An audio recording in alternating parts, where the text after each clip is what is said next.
Iran ने संयुक्त राज्य अमेरिका को कड़ी चेतावनी जारी की है, जिसमें किसी भी आक्रामक कार्रवाई के खिलाफ त्वरित, निर्णायक और व्यापक प्रतिक्रिया का वादा किया गया है।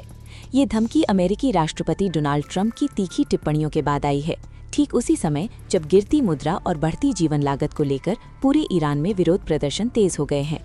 तेहरान का कहना है कि विदेशी हस्तक्षेप बर्दाश्त नहीं किया जाएगा, खासकर घरेलू तनाव के ऐसे समय में। एक कड़े शब्दों वाले बयान में ईरान के विदेश मंत्रालय ने वॉशिंगटन की उन टिप्पणियों की निंदा की जिन्हें उसने हस्तक्षेपकारी और गैर जिम्मेदाराना बताया। इसने अमेरिका पर ईरानी राष्ट्र के प्रति दादागिरी और गैर कानूनी व्यवहार के पैटर्न को जारी रखने का आरोप लगाया।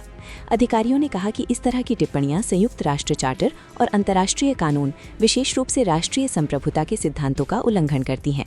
मंत्रालय ने आगे चेतावनी दी कि अमेरिका के बयान ईरानी नागरिकों के खिलाफ हिंसा और आतंकवाद के लिए उकसाने के समान है।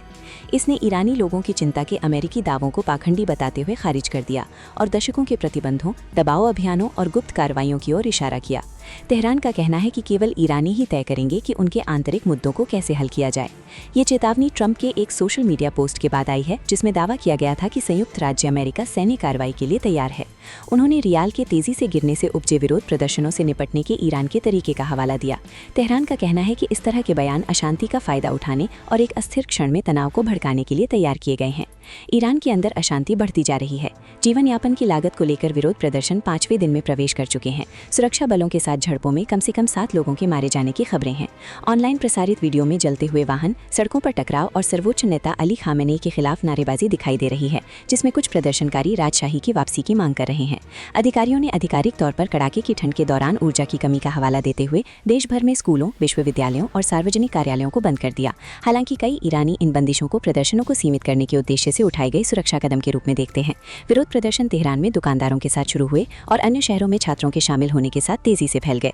राष्ट्रपति मसूद पेजेशकियन का कहना है कि उनकी सरकार प्रदर्शनकारियों की उन मांगों को सुनने के लिए तैयार है जिन्हें वे वैध कहते हैं, लेकिन ईरान के अभियोजक जनरल ने चेतावनी दी है कि स्थिरता को कमजोर करने के प्रयासों का निर्णायक जवाब दिया जाएगा। जैसे जैसे घर में दबाव बढ़ रहा है और विदेश में खतरे बढ़ रहे हैं, ईरान संकेत दे रहा है कि वो दोनों मोर्चों पर तैयार है।